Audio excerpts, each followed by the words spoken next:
नमस्कार दोस्तों, आज की हमारी कहानी है जीवन में संतुलन जरूरी है। आशा करती हूँ आपको ये कहानी पसंद आएगी और अगर आपको पसंद आएगी तो कमेंट ज़रूर करिएगा और इस चैनल को सब्सक्राइब ज़रूर करिएगा। आज शोभा जी अपनी बेटी के घर से लौटी थी, अपने नाती के चूड़ाकर्म संस्कार से।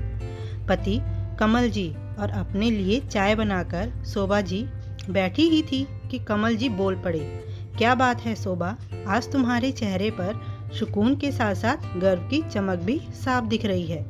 जी, आज बहुत खुश हूँ कि बेटी अपने परिवार और अपनी जॉब को भली भांति निभा रही है, शोभा जी ने एक ठंडी आह भरते हुए कहा। चाय पीते पीते शोभा जी का मन अपनी अतीत की गलियों में घूमने लगा। पहली संतान के रूप में नेहा को पाकर दोनों बहुत खुश थे, लेकिन बेटे की चाह कमल जी को हमेशा रही। दुर्भाग्यवश शारीरिक परेशानियों की वजह से शोभा जी दोबारा कभी मां नहीं बन पाई। कमल जी ने बेटी को ही बेटा मान लिया।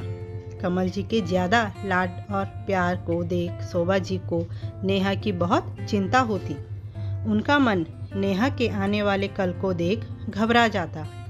देखिए, लाड प्यार अपनी जगह ठीक है, लेकिन बेटी को घर के काम, रिश्तों को समझना, निभाना भी आना चाहिए।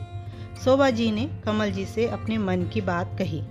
अरे, घर के काम जरूरी नहीं है, बेटी नहीं बेटा है वो हमारा। उसको इतना सशक्त बनाऊंगा कि इन सब कामों की जरूरत ही नहीं पड़ेगी उसे। आत्मनिर्भर होगी तो सब सीख जाएगी, कमल जी ने सीना तान के कहा। बेटी को आत्मनिर्भर सशक्त बनाना अच्छी बात है, लेकिन उसकी वास्तविक शक्तियों को किनारे रखकर नहीं, उसके अंदर की नारी शक्तियों को दबाकर नहीं। अपने भीतर जो नारीत्व है उसको मारकर कोई सशक्त कैसे हो सकता है। शोभा जी ने कमल जी को समझाना चाहा, लेकिन कमल जी हमेशा नेहा को बेटा बनाने की होड़ में दौड़ते रहे। समय बीता और नेहा सरकारी ऑफिसर बन गई और अब तो नेहा की शादी सुमित से तय भी हो गई।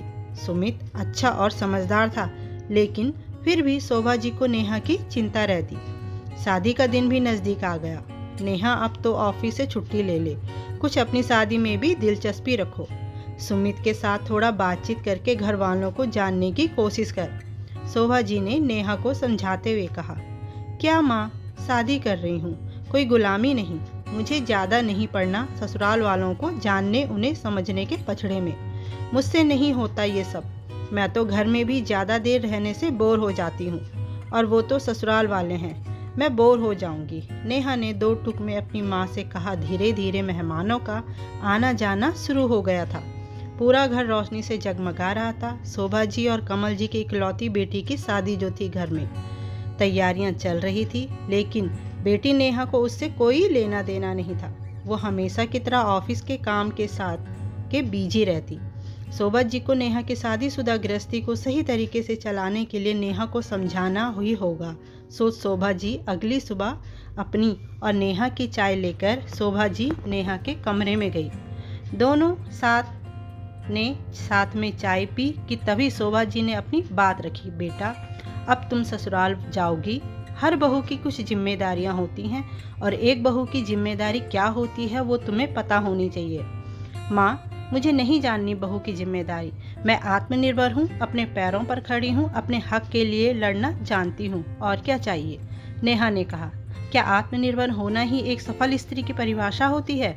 नहीं, एक सफल और सशक्त महिला वो होती है जो घर और बाहर दोनों की जिम्मेदारियों को अच्छे से निभा सके, अपने प्यार और अपने पन से सभी को अपना बना ले, जो आत्मनिर्भर तो हो मगर बिना किसी अहंकार के, जो घर और बाहर दोनों की जिम्मेदारी अच्छे से निभा सके, परिवार और ऑफिस में संतुलन बना सके, जो मुश्किल परिस्थितियों में अपने हौसले न डगमगाने दे।